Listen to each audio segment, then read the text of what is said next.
नमस्कार, मैं Vanshika TNV academy की तरफ से आप सभी का स्वागत करती हूँ। तो आइए आज हम बात करते हैं जीआईटी के बारे में। जीआईटी क्या है और इसके निर्माण का इतिहास और विकास क्या है, जीआईटी निर्माण के तत्व क्या हैं और जीआईटी के उद्देश्य क्या हैं।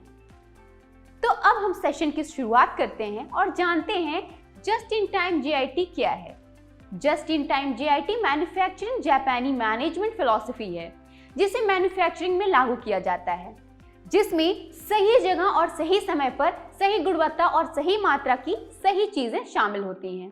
यह व्यापक रूप से बताया गया है कि जस्ट इन टाइम जीआईटी निर्माण के उचित उपयोग के परिणाम स्वरूप गुणवत्ता, उत्पादक और दक्षता में सुधार हुआ है और संचार में सुधार हुआ है और लागत और कचरे में कमी आई है।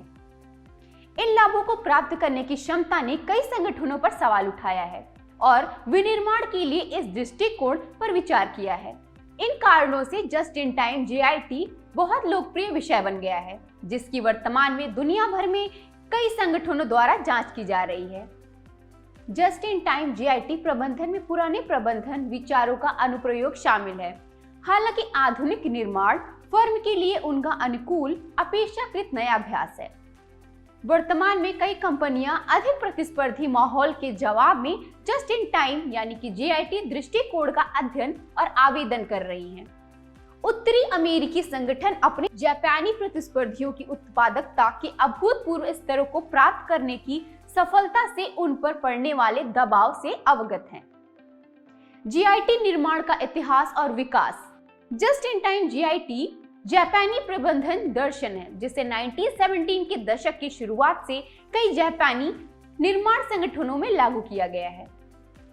यह पहली बार विकसित किया गया था और टोयोटा विनिर्माण संयंत्रों के भीतर ताइची ओहनो द्वारा गोडार्ड 1986 में न्यूनतम देरी के साथ उपभोक्ता मांगों को पूरा करने के साधन के रूप में सिद्ध किया गया था।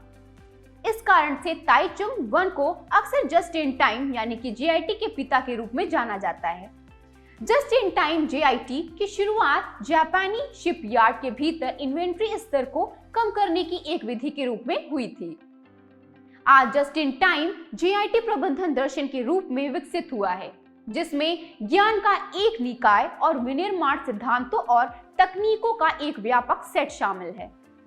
जस्ट इन टाइम जीआईटी निर्माण में वह क्षमता होती है जब संगठन को बाजार में संगठन की प्रतिस्पर्धात्मक को मजबूत करने के लिए उचित रूप से अनुकूलित किया जाता है, ताकि कचरे को कम करके और उत्पाद की गुणवत्ता और उत्पादन की दक्षता में सुधार करके बाजार में संगठन की प्रतिस्पर्धात्मक को काफी हद तक बढ़ाया जा सके।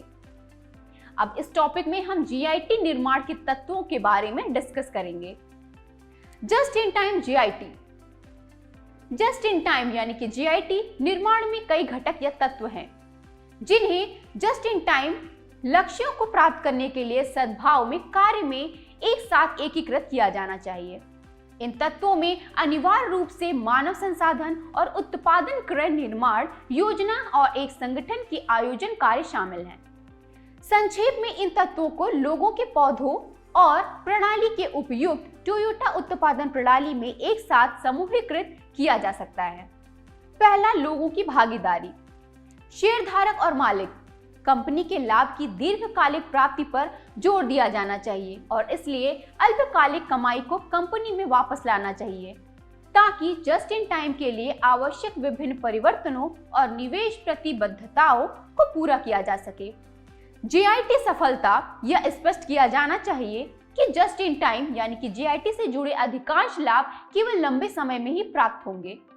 प्रबंधन समर्थन, इसमें सभी स्तरों से प्रबंधन को समर्थन शामिल है। दूसरा, पौधे यानी कि प्लांट्स।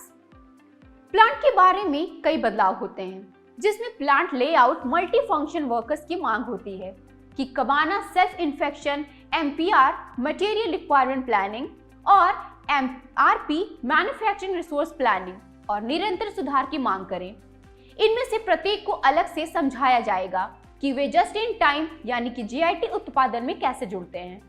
तीसरा, प्रणाली यानी कि सिस्टम्स। एक संगठन के भीतर सिस्टम लिंक योजना के लिए उपयोग की जाने वाली तकनीक और प्रक्रिया को संदर्भित करता है और उत्पादन में प्रयोग की जाने वाली गतिविधियों और सामग्रियों का संवियन करता है। ऐसी दो प्रणाली सामग्री आवश्यकता योजना MPR और विनिर्माण संसाधन योजना MRP है। मैन्युफैक्चरिंग रिसोर्स प्लानिंग MRP एक शेड्यूल को पूरा करने के लिए आवश्यक सामग्री के प्रबंधन के लिए कंप्यूटर आधारित विधि है।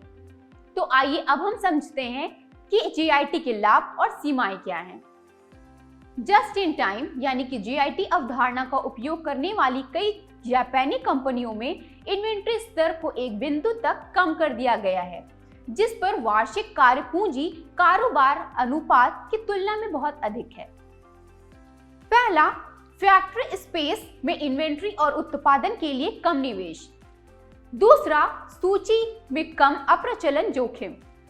तीसरा, स्क्रैप और पुनर्विक्रय में कमी। चौथा, कागजी कार्रवाई में गिरावट। पांचवा, खरीद की मात्रा के माध्यम से प्रत्यक्ष सामग्री लागत में कमी। छठा, गुणवत्ता में सुधार।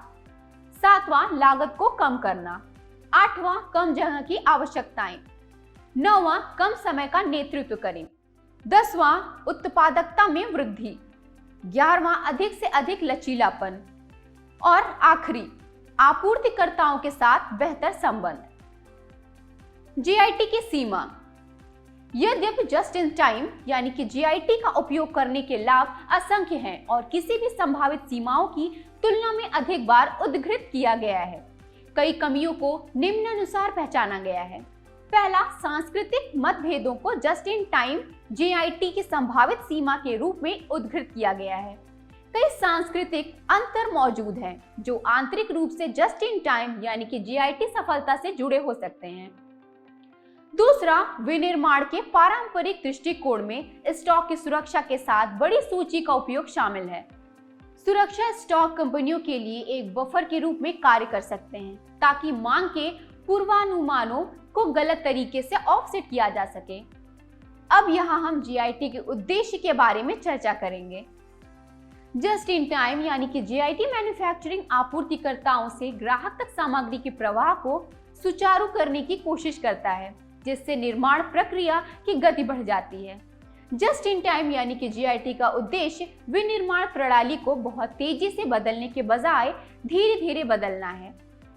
पहला, ग्राहकों के प्रति अधिक संवेदनशील होना। दूसरा, विभागों और आपूर्तिकर्ताओं के बीच बेहतर संचार करना। तीसरा, अधिक लचीला होना। चौथा, बेहतर गुणवत्ता प्राप्त करने के लिए। पांचवा, उत्पाद लागत को कम करने के लिए। यदि इस वीडियो में कोई प्रश्न है तो आप हमें नीचे कमेंट में लिख सकते हैं। हमारे अनुभवी लोगों द्वारा आपको उचित उत्तर दिया जाएगा।